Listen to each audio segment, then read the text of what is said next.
I had 12 seconds left to steal the Mafia boss's files when a voice behind me said, "Don't move."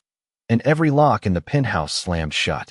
The progress bar on my drive froze at 87%.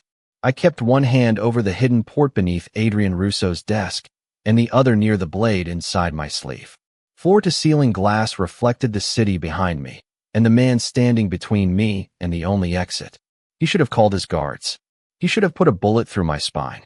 Instead, he crossed the room without making a sound, caught my wrist before I could strike, and pulled me close enough to breathe against my ear. "I know your scent," he whispered. My scent blocker was still sealed beneath my collar. I had checked it 3 times before entering. No one knew what I smelled like.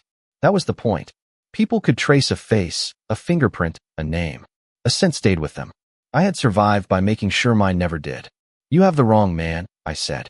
Adrian's grip tightened, not painfully, but with the certainty of someone who had already decided I was lying. His eyes dropped to the drive attached beneath his desk. The folder glowing on the monitor was the one I had been paid to take. Orpheus Archive. No account numbers. No shipment routes. No list of judges or cops on Russo's payroll. Just 37 encrypted files and one access warning that had appeared the instant I touched the keyboard. Biological match detected. I had assumed it was an alarm. Now I wasn't so sure. Adrian reached past me and killed the transfer. My earpiece clicked once. The handler's signal. "Keep going." I had been promised that this job would erase the debt attached to my current identity and destroy the record that could send me back into custody. Walk out with the archive, and Noah Mercer became a free man. Fail, and every document proving I existed would disappear before sunrise. Adrian removed the drive from the port and held it between 2 fingers. "Who sent you?" "No one." "Then you broke into a secured penthouse, bypassed 6 floors of surveillance, and opened a vault that rejects my own lieutenants for entertainment?" His calm was worse than anger. Anger made people careless. Adrian Russo watched like a man who collected mistakes and used them later. I twisted my wrist, shifted my weight, and drove my shoulder toward his chest. He moved before I did. One turn, one step, and my arm was pinned behind my back. The blade never cleared my sleeve. Power changed hands so quickly that my breath caught. He felt it. His face went still. Then he reached beneath my collar and tore away the blocker patch. Cold air struck the damp skin beneath it. My natural scent spread before I could stop it. Rain on hot pavement, faint cedar, something metallic underneath. Adrian released my arm as if I had burned him. For one impossible second, the most feared man in the city looked less like a predator than someone watching a ghost step through a locked door. "No," he said softly. "Not to me." To himself. The monitor behind us flashed. A new window had opened without either of us touching it. Transmission active. My drive had not stopped copying. It had switched targets. Lines of data scrolled across the screen. Adrian's pulse, body temperature, vocal stress, chemical response. The device was recording him, measuring what happened when he smelled me. I lunged for it, but the upload completed before my fingers reached the keyboard. A message appeared in clean white letters. Identity response confirmed. I stared at the screen. This had never been a simple theft. Someone had expected Adrian to recognize me. Someone had built the entire job around that reaction. Adrian saw the message and looked at me differently. Not as an intruder, not even as a threat, as evidence. He touched a control beside the desk. Steel shutters began sliding over the glass, cutting off the city one strip of light at a time. "Tell me your name," he said. "Noah Mercer." His expression hardened. "That isn't your name. It's the only one I have." He stepped closer, but this time he stopped before touching me. His gaze moved to the scar beneath my left ear, a pale line I had never been able to explain. I covered it instinctively. Adrian's face lost what little color it had. "That scar came from a silver blade," he said. "You got it pulling me out of a burning car." My mouth went dry. I had no memory of fire, no memory of Adrian, no memory of saving anyone. Yet my hand had begun to shake before he finished speaking. Somewhere deep inside me, my body recognized the story even when my mind did not. Then Adrian said a name I had never heard, and every security light in the penthouse turned red. "I watched them bury you, Eli," he said. "So tell me who brought you back, and why they taught you to forget me." The name hit me harder than Adrian's hand had. Eli. It meant nothing, yet my body reacted as if the sound had been buried under my skin. A sharp pressure bloomed behind my eyes. For half a second, I smelled gasoline and smoke. Then it was gone. Don't call me that, I said. Adrian did not argue. He looked toward the monitor instead, where the transmission window had vanished and left only the frozen ORPHEUS directory behind. Your device sent something before I stopped it. I saw. No, you saw a message. He set my drive on the desk without taking his eyes off me. You don't know what it measured. I wanted to reach for the blade again, but he had already proven how that would end. More importantly, the penthouse was still sealed, every shutter locked, every security light burning red. Outside those walls, someone now knew the impossible had happened. Adrian Russo had smelled me and recognized a dead man. Then show me, I said. His eyebrow moved slightly. You believe me now? I believe the device was recording you. That is not the same thing. Something almost like approval crossed his face. He touched the desk console and opened a diagnostic panel. Lines of encrypted data filled the screen. Most meant nothing to me, but one section had been labeled in plain English. Response variables. Heart rate. Cortisol. Voice deviation. Pheromonal change. Recognition certainty. The last number read 98.7%. My stomach tightened. That could be fabricated. It could. Adrian entered a second command. So we verify what can't be. A camera feed appeared. Not from tonight. The image was grainy, dated 4 years earlier, and showed the underground garage beneath this building. A younger version of Adrian stepped out of a black car with blood running down one side of his face. Beside him was a man in a torn jacket, one arm wrapped around Adrian's waist. The man turned toward the camera. My face looked back at me. I stopped breathing. Same eyes. Same scar beneath the left ear. Same habit of checking the nearest exit before looking at anyone else. But the man in the footage moved through Adrian's security detail as if he belonged there. One of the guards handed him a medical kit. Another called him Eli. Pause it, I said. Adrian did. I leaned closer. The jacket on the man's body had been burned along one shoulder. His left hand was bandaged. On his wrist was a thin black cord tied with a silver clasp. I looked down at my own wrist. Nothing, but a pale indentation circled the skin where something had once rested for a very long time. Where did you get this footage? My building. That does not prove you did not stage it. No, Adrian switched files. A hospital intake record appeared, followed by a photograph of the same scar before it had fully healed. The patient name had been redacted, but the blood type matched mine. So did a rare enzyme marker listed on the page. I knew because the handler had made me memorize every medical detail attached to Noah Mercer. Anyone with access to my records could build this, I said, though the certainty in my voice had begun to fracture. Adrian moved closer to the screen, not to me. Then explained the sentence. He opened an audio file. Static filled the room. Then my own voice emerged, rough with exhaustion. If I ever start trusting locked doors, remind me that a cage is still a cage when the furniture is expensive. I felt the words before I understood them. My gaze went to the steel shutters covering the glass. Adrian noticed. You said that the first night you stayed here, he said, after you made me disable the bedroom locks. The pressure behind my eyes sharpened. A fragment flashed. My hand on a control panel, Adrian standing several feet away, waiting for permission to come closer. Then the memory collapsed before I could hold it. I gripped the edge of the desk. What were we? It was the first question I had asked that was. Not about escape. Adrian's expression changed, but he did not answer quickly. Partners, he said at last. Sometimes allies. Sometimes something neither of us knew how to name. Convenient. You never made anything convenient. The words carried no threat. That made them worse. A sharp chirp interrupted us. The diagnostic panel had found another process running inside my drive. Adrian opened it, and a hidden module unfolded across the screen. It had not only recorded his reaction, it had copied the penthouse's internal security map the moment he accessed the archive. Elevators, emergency routes, vault layers, private communication channels. My device had turned his recognition into a key. I didn't know, I said. I believe you. Why? Because the man who designed this expected you to be confused. Adrian pointed to a timing log. The module had begun recording before I entered the vault.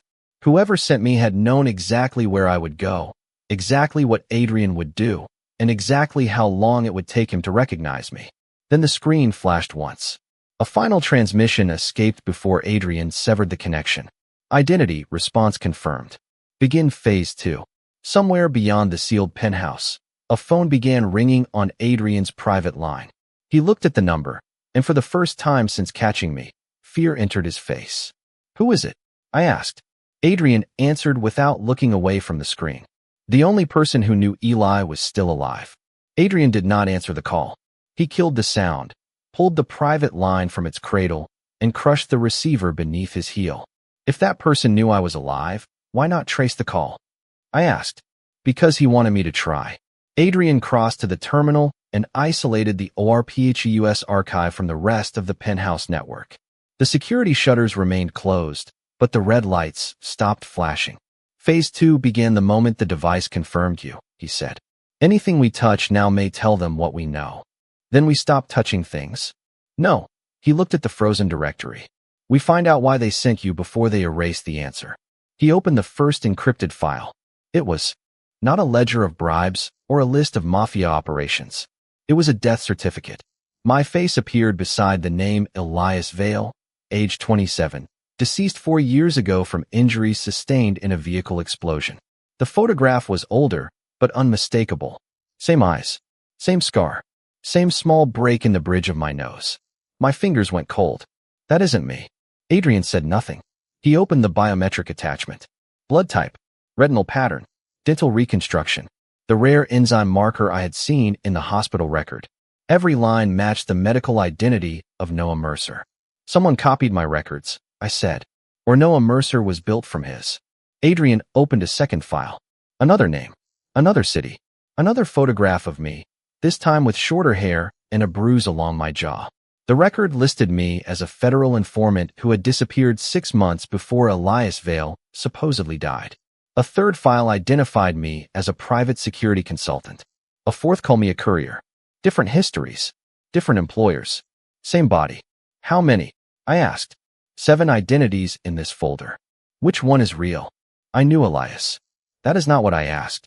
Adrian's jaw tightened, but he did not try to force an answer on me. He moved aside and let me control the terminal. It was a small surrender, yet I noticed it. I began checking metadata instead of names. Creation dates, access records, encryption keys.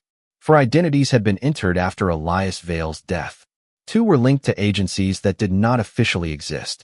1, the Noah Mercer file, had been updated 3 weeks before I received the Penthouse job. This one is active, I said. Someone prepared my identity for the mission. A warning appeared at the bottom of the screen. Remote deletion in progress. 23 files vanished before I could stop the process.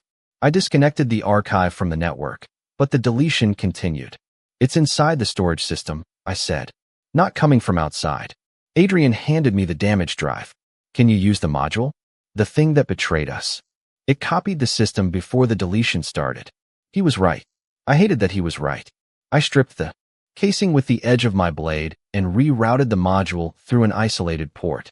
Fragments of deleted data began rebuilding from its temporary cache. My hands moved without hesitation, following a sequence I did not remember learning. Adrian watched me work. You used to do that when you were angry. Repair corrupted Mafia archives? Take machines apart so you would not have to look at me.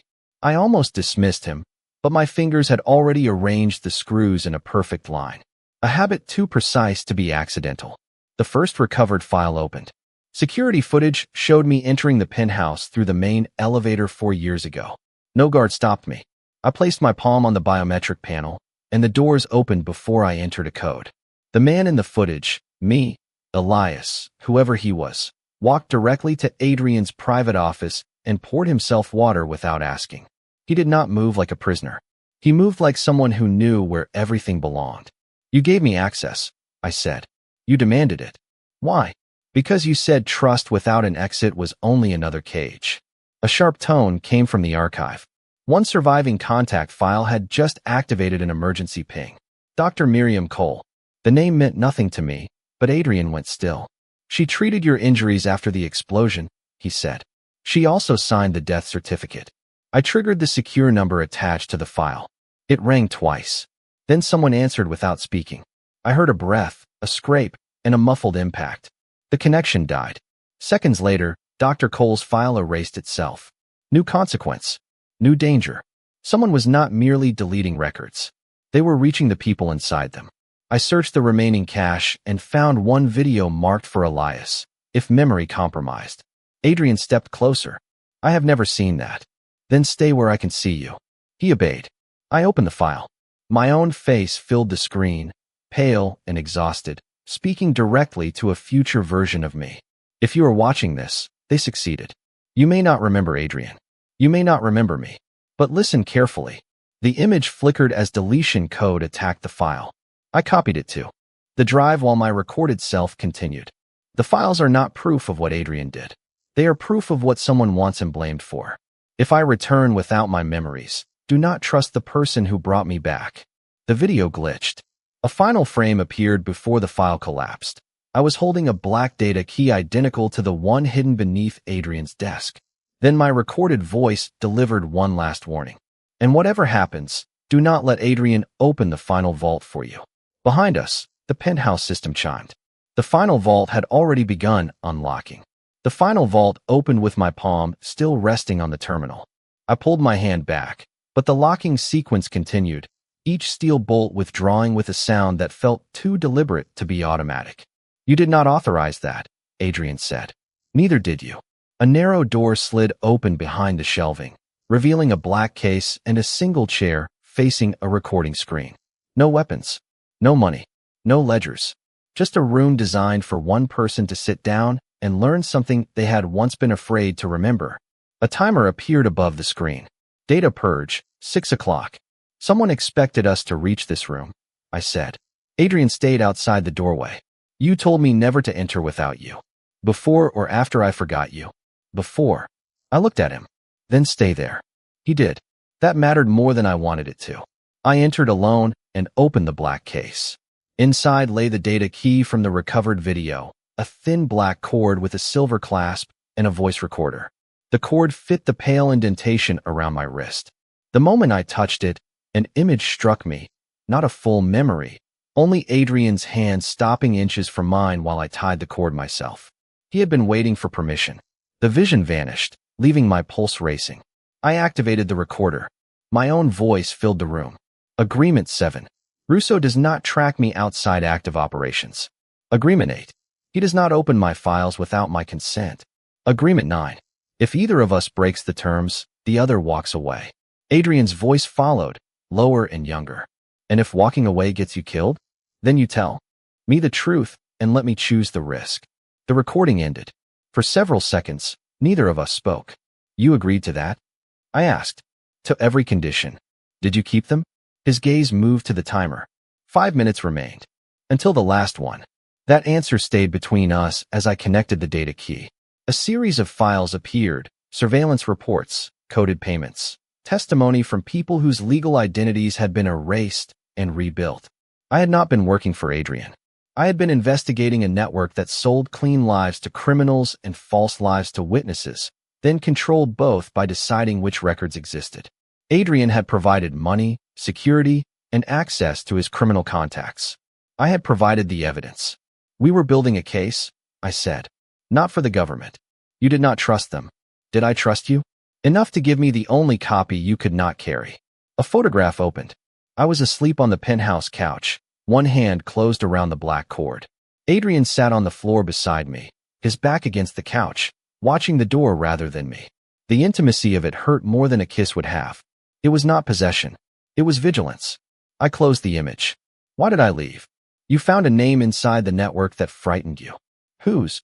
You never told me. The purge timer dropped below 4 minutes. A warning flashed. External trace detected. The vault was broadcasting its location.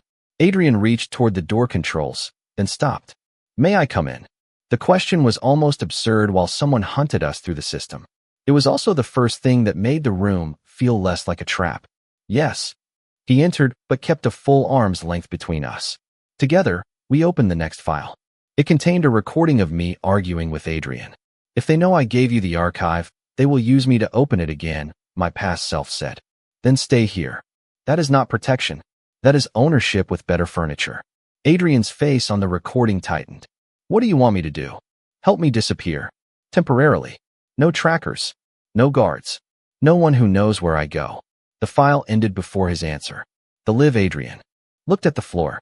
I helped arrange the first transfer, he said. You chose the route. You chose the doctor. You were supposed to return in 48 hours. But I died. That is what they made me believe. The timer reached 2 minutes. Another alert appeared. Safe location compromised. A contact connected to the archive had been found. We had no time to investigate. I copied what remained while Adrian isolated the trace, each action buying seconds rather than safety. Then a document opened by itself. Identity suppression authorization. Subject, Elias Vale. Scope, medical records, legal status, biometric access, financial history. The authorization carried Adrian Russo's encrypted signature. I stared at it until the timer blurred. You said I chose to disappear. You did. This is not temporary. The order erased everything. It did not hide Elias Vale. It made him impossible to recover. Adrian moved closer, then stopped before touching me. I can explain. The purge reached 10 seconds. I removed the data key and turned toward him. For the first time since he caught me, I wanted him to lie.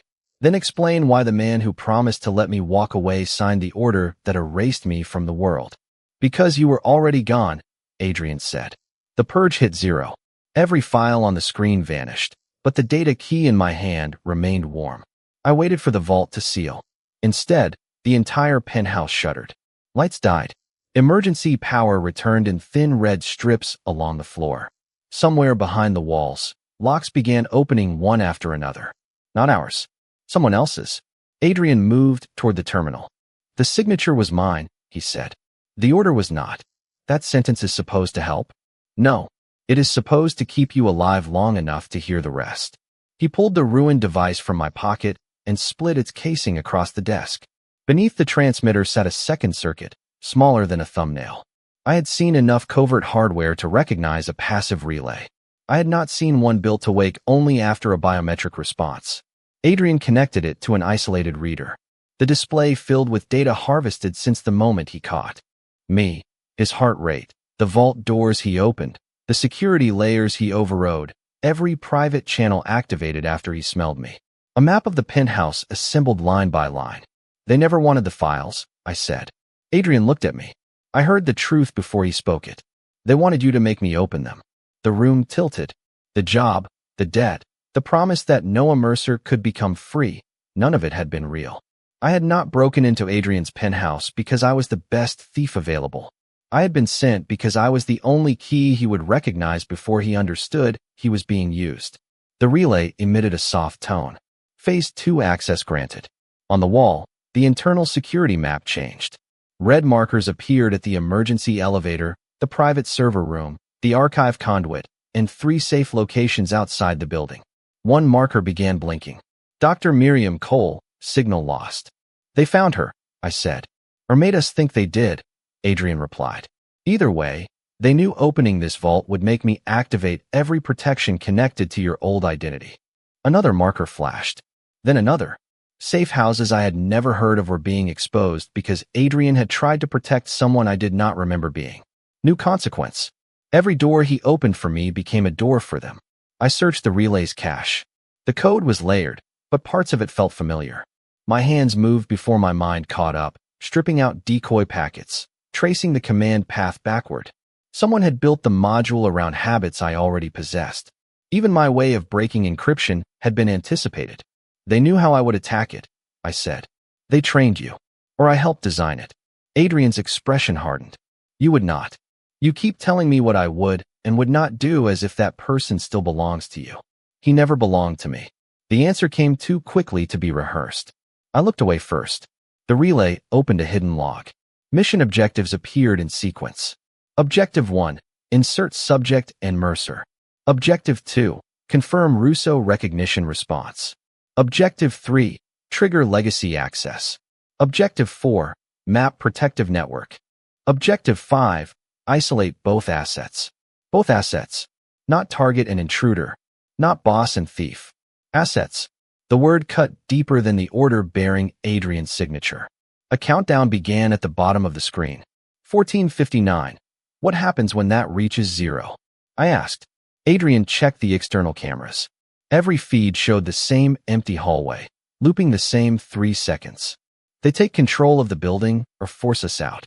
Force us where? Somewhere they already prepared. I copied the mission log onto the black data key. The relay resisted, then surrendered a second partition. Inside was a biometric profile labeled Elias Vale / and Mercer. Behavioral triggers, stress thresholds, escape preferences, trust aversion, sense suppression habits. My fear had been cataloged. My instinct to run had been turned into a route someone else could predict. Adrian saw the file. Whoever built this knew you after you disappeared. Maybe better than you did. That is not possible. I met his eyes. You signed the order that erased me. I signed a temporary suppression request after your extraction failed. It was supposed to last 72 hours. He brought up his original authorization token from a secure partition. Same signature. Different scope. The order I had seen had been expanded after he signed it. Medical records, legal identity, biometrics, every trace of Elias Vale. The evidence did not clear him. It only changed the shape of the betrayal. He had opened the first door. Someone else had removed the walls. The countdown reached 12 minutes. A hidden file surfaced beneath Adrian's token history. Access date: 8 months ago. User: Adrian Russo. Subject status: possibly alive. I turned the screen toward him. You knew? Adrian did not deny it. I found a hospital image that might have been you. 8 months ago. It was incomplete. You knew I could be alive. I knew looking for you openly would lead them straight to you. So you decided for me again. The red lights flickered. Somewhere below us, an elevator began climbing toward the penthouse without authorization. Adrian reached for his weapon. I reached for the data key. On the relay screen, a final command appeared. Separation protocol initiated. And beneath it, in smaller letters, subject N. Mercer expected to flee within 9 minutes. The elevator climbed while the screen counted down the seconds until I was expected to run. Adrian drew his pistol and moved between me and the private entrance. There is a service corridor behind the vault, he said. It leads to a secured vehicle. Of course it does. I pulled the black data key from the terminal. Another route you chose for me. A route that keeps you alive. You found proof 8 months ago. The elevator passed the 42nd floor. Noah, do not use that name like it makes this easier. Adrian's hand tightened around the weapon. The hospital image was corrupted. I could not confirm it was you. But you confirmed enough to open my file. I searched without activating the network. And when you found nothing, I stopped. The answer was quiet, honest, unforgivable.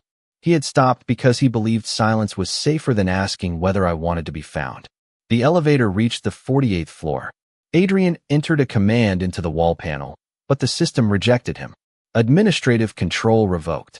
Whoever had mapped the penthouse was no longer testing its defenses. They were using them. Show me the rest, I said. What? The file you opened 8 months ago. The one you decided I did not deserve to see. This is not the time. That is what people say when time is the only power they still control. The words came from somewhere deeper than memory. Adrian flinched as if I had repeated something Elias once said. The elevator reached 51, 3 floors below us. He opened a hidden compartment beneath the desk and removed a second drive. He had carried it close enough to reach, but far enough that I would never have known it existed. New evidence. New betrayal. This is the only copy, he said. You kept it from the archive. Because anyone who accessed it would expose you. You mean expose me to myself. I mean expose you to the people who already killed you once. And that gave you the right to keep my life in a drawer? The elevator reached 52. Adrian sat. The drive on the desk instead of handing it to me. Even now, a final inch of control remained between us. I took it. He did not stop me. The first file contained the hospital image he had mentioned, a man with my face being wheeled through a clinic under the name Noah Mercer. The date was 8 months ago. Attached to it was a draft search order bearing Adrian's authorization.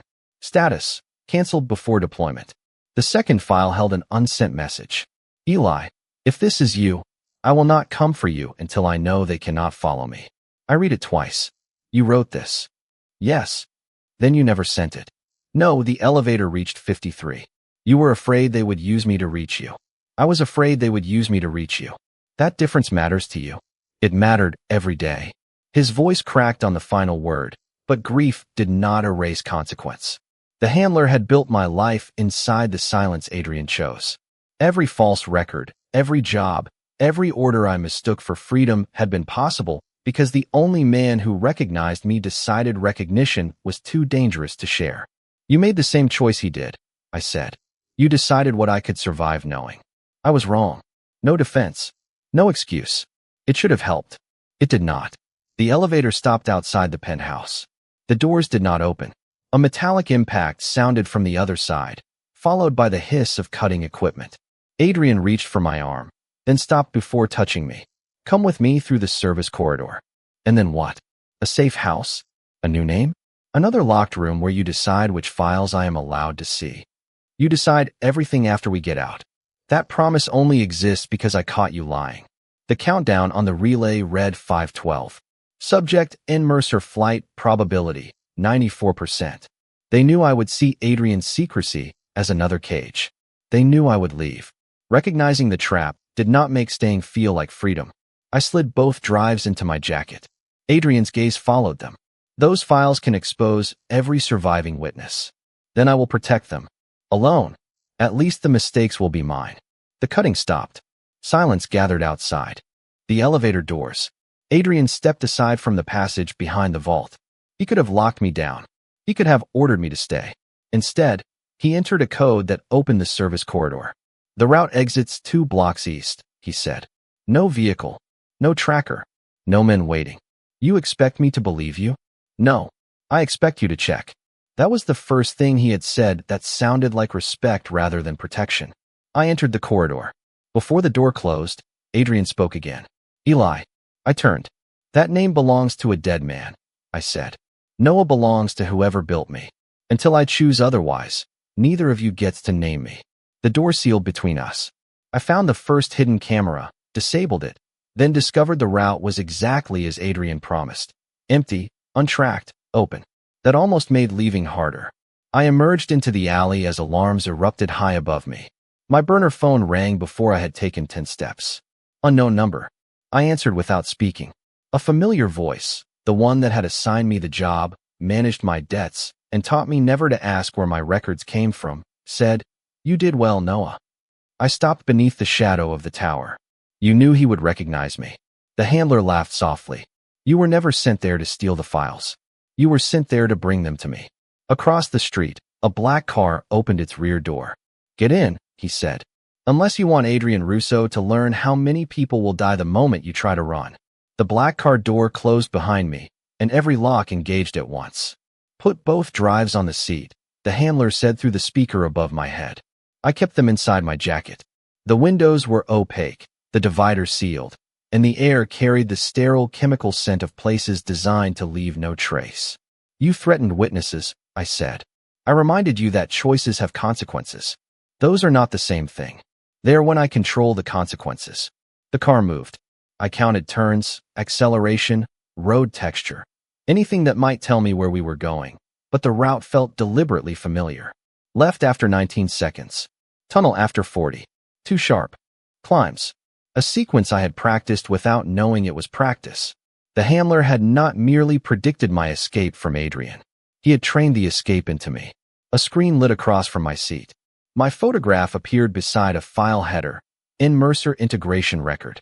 Noah Mercer entered the system 3 years and 11 months ago, the handler said. No family. No verifiable childhood. No relationships that could contradict the identity. Pages advanced automatically. Rental histories. Medical visits. Employment records. Every ordinary detail I had treated as proof of a life. You built all of it. We gave you continuity. You gave me a cage without walls. The screen changed to surveillance footage. I saw myself in training rooms, apartment hallways, job interviews, always watched from angles I had never noticed. Behavioral notes appeared beside each clip. Subject avoids dependence. Subject responds to debt pressure. Subject flees after perceived control. The final line carried a 94% prediction, the exact number shown before I left Adrian. My anger cooled into something worse. They had not guessed what I would do. They had arranged enough of my life that my choices became statistics. The penthouse job was designed to make me distrust him, I said. Adrian managed that without assistance. You placed the evidence where I would find it. We placed the truth where it would be useful. The car stopped. The locks released, and two armed men escorted me into an abandoned records facility beneath a private clinic. Rows of inactive servers filled the room. At the center stood a biometric console with two empty ports. One for my data key, one for Adrian's authorization drive. The handler waited beside it in a gray suit, older than the voice in my earpiece had ever sounded. I knew him as Mr. Hale, the man who had found me after an accident I could not remember and offered to rebuild my life. He smiled as if greeting an employee who had completed a difficult assignment. "You saved me," I said. "I stabilized you, then erased me." Elias Vale was already dead. I created someone who could survive. He opened another record. A kill order carried my old photograph and a date 3 days before Adrian signed the temporary suppression request. The order listed me as compromised, unrecoverable, and authorized for removal. "You staged the explosion. We completed the death your investigation had already invited." A second file showed Dr. Cole transferring me under sedation. A third documented memory fragmentation, identity conditioning, and controlled exposure to false history. The evidence did not restore my past. It proved someone had stolen my right to it. "Why keep me alive?" I asked. Hale touched the biometric console. "Because Adrian built the final archive, so only you could initiate it, and only he could authenticate it. We had one key in hiding and one key behind an army. Tonight, you brought them together." The drives in my jacket suddenly felt heavier. After I open it, you receive a new identity. No debts, no enemies, no Adrian. And the witnesses? Protected, as long as the archive remains private. The lie was almost elegant. I saw the deletion schedule reflected in the console glass. Witness records, medical transfers, identity templates, then in Mercer termination. They planned to erase the network by erasing everyone who proved it existed, including me. Hale held out his hand. "The drives." I removed them slowly. His guards watched my hands, not the inactive diagnostic port beneath the console. That was their mistake. I inserted the black data key first. While the system read it, I dragged my thumb across the scar beneath my ear and pressed the blood onto the hidden sensor. The same scar they had used to verify me now opened an administrative recovery layer. I had found the pathway while rebuilding the module in Adrian's penthouse. My fingers entered 3 commands beneath the authorization prompt. Not enough to release the archive. Enough to create a deadman trigger. If my signal stopped, if the console was disconnected, or if Hale attempted deletion, every recovered record would transmit to independent servers. Hale saw only the loading screen. "You always were most cooperative after losing hope," he said. That was when I understood the flaw in his system. He knew every version of me he had pressured, isolated, and frightened. He did not know what I would do with the truth. I slipped Adrian's drive into the second port, but withheld final authentication. "You need him here," I said. Hale's smile faded. "His token is enough." Not after the vault recognized me. The system changed to dual live confirmation. It was a gamble. The console displayed Liv Russo authorization required. My hidden command had created the requirement seconds earlier. Hale believed it because his own plan depended on believing he had understood the archive. He signaled one of the guards. "Bring Russo." I used the distraction to send a burst transmission through the old Penthouse channel. No explanation. Only the facility coordinates and one instruction. "Do not rescue me until I say. Let the plan be mine this time." The console confirmed delivery. Hale stepped close enough to see my reflection beside his in the black screen. "You still think you are choosing," he said. I looked at the countdown I had secretly started beneath the system clock. "No," I said. "For the first time, I know exactly what choice will cost me." Somewhere above us, a security alarm sounded once. Adrian had arrived. The first gunshot came from the corridor above us, but Adrian did not enter. Hale looked toward the ceiling, then at me. "He came alone?" "He came because you wanted him here." I kept one hand near the console and the other visible. The deadman trigger pulsed beneath the system clock, counting down from 4 minutes. Hale motioned to his guards. One dragged Adrian into the records room with a weapon pressed beneath his jaw. Blood darkened the shoulder of his coat, but his eyes went straight to me, then to the 2 drives locked inside the console. He saw the message I had hidden in the authorization window. "Wait for my signal." Every instinct in him rejected it. I could see that in the way his hands curled. But he stopped moving. Hale smiled. "There it is. Recognition overriding judgment. You built an entire operation around the hope that he would care, I said. Not hope. Data. Hale turned the console toward Adrian. Authenticate the archive. Adrian looked at me instead. Is this what you want? The question changed the room. Hale expected an order, a threat, or a rescue attempt. Adrian gave me a choice in front of everyone. Yes, I said, but only when I tell you. One guard struck him across the ribs. Adrian dropped to one knee, and still he did not reach for the weapon hidden at his ankle. Hale's confidence returned. You see, Noah? Even now, he performs respect because he knows it keeps you cooperative. Then let us test that. I touched the screen. The archive opened a recording channel and requested verbal confirmation of chain ownership. Hale saw only a routine security demand. He stepped closer. State the purpose of the original mission, I said. His eyes narrowed. Why? The system requires contextual verification. Elias designed it to reject coerced access. That was only half true. The archive did require a voice print. The contextual questions were mine. Hale had studied every frightened version of me, but he had never met the one holding the controls. State the purpose, I repeated. The countdown reached 3 minutes. One of the guards pressed a blade against my throat. Hale answered. The Penthouse operation was designed to insert subject and Mercer, confirm Russo's recognition response, trigger legacy access, and map his protective network. The console captured every word. Who created the Noah Mercer identity? Our division. Who authorized the fragmentation protocol? I did. Adrian's face changed, but he remained still. And what was phase 2? I asked. Hale glanced at the system clock. He believed the archive would lock if he delayed. Separate both assets, obtain dual authentication, purge the witness network, and terminate the remaining subjects. The guard at my throat stiffened. He had just learned he might be one of those subjects. I saw uncertainty enter his eyes. New power. Hale saw it too. Continue, he ordered. I inserted my palm into the biometric reader. The archive accepted me as Elias Vale, then displayed a second line beneath it. Current identity claim required. Hale frowned. That field had not existed before. I had added it through the recovery layer. Noah Mercer, I said, by my choice until I choose otherwise. The system accepted the declaration. Not the old name. Not the identity Hale had assigned. The one I claim now. The countdown dropped below 2 minutes. Adrian, Hale said. Authenticate. Adrian raised his hand toward the console. I watched him closely. If he touched it too early, Hale would gain access before the transmission completed. The blade pressed harder against my skin. Now, Hale ordered. Adrian looked at me. I gave no signal. He lowered his hand. Hale's calm finally broke. Do it, or he dies. You said the same thing when you built his cage, Adrian said. You called control protection and expected him to thank you. Hale seized the guard's weapon and aimed it at my chest. Authenticate. I could hear the dead man trigger beneath the interface. 60 seconds.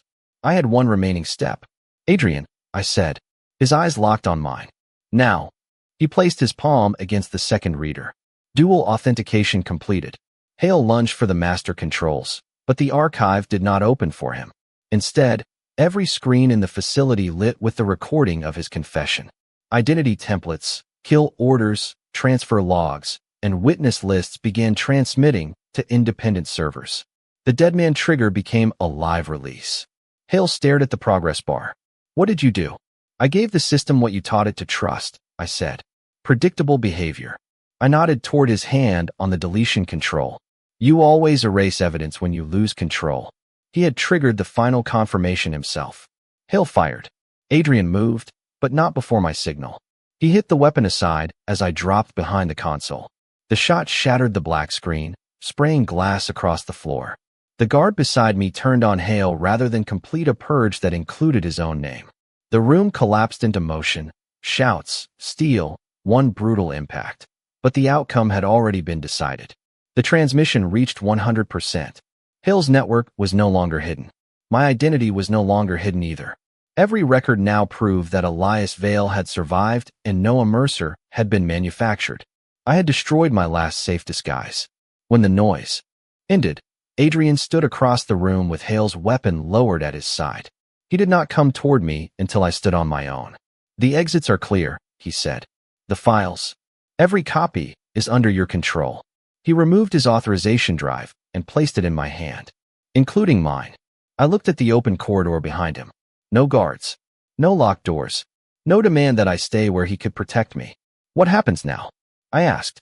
Adrian stepped aside. The door is open. Go or stay. This time, the choice is yours. I walked past him and did not look back until the night air reached my face. He remained inside, exactly where I had left him. For the first time in my life, no one followed. For 11 days, Adrian Russo did not contact me.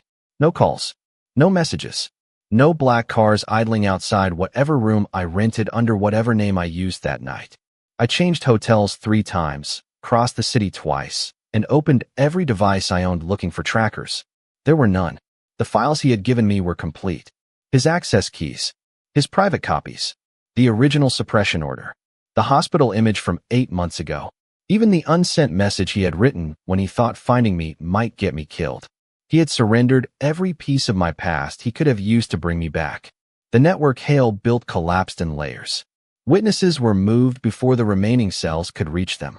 Identity records were copied beyond anyone's ability to erase them. Men who had lived by controlling names, deaths, and second chances suddenly had their own names attached to every order they had given. I read the reports because I needed to know the release had worked.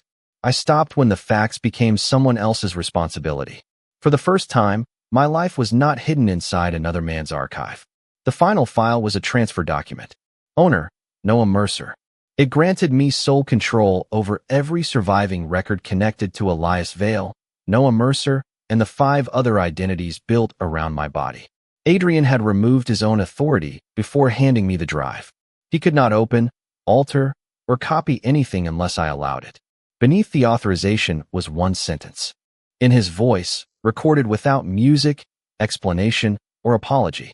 Whatever name you choose, I will use it. I listened once.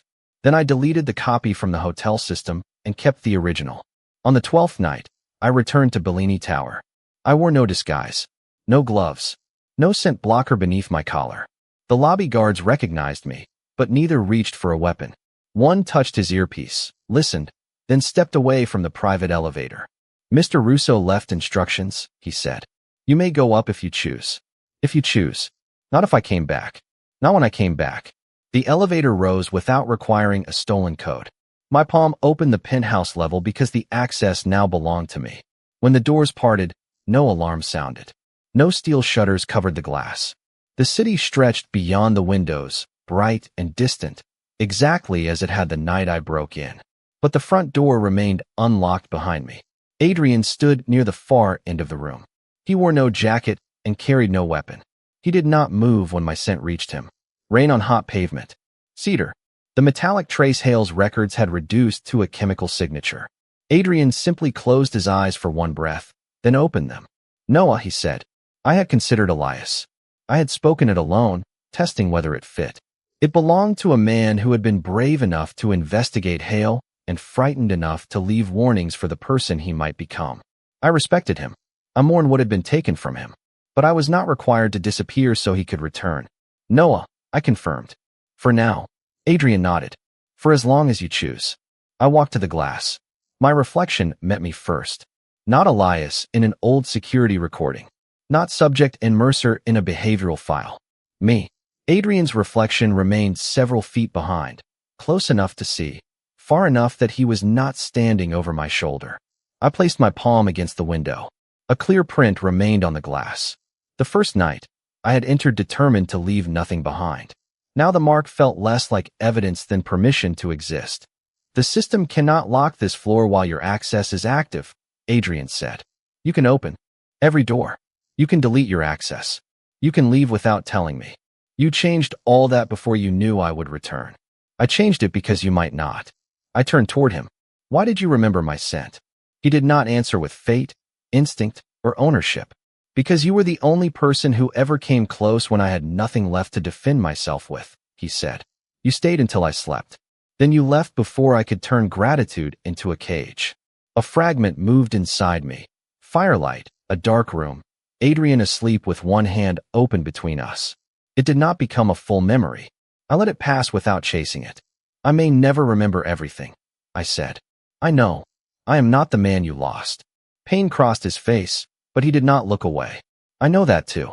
And knowing me does not give you the right to decide for me. It never did. He stayed where he was. That distance was his apology. The unlocked door was his promise. The files in my possession were the proof. I crossed the space between us because I wanted to, stopping close enough to hear his breathing change. He still did not touch me. You told me you knew my scent, I said. I do. I glanced at the open doorway behind me, then placed his hand against the black cord I had tied around my own wrist. Then know this too, I said. I came back because I chose to.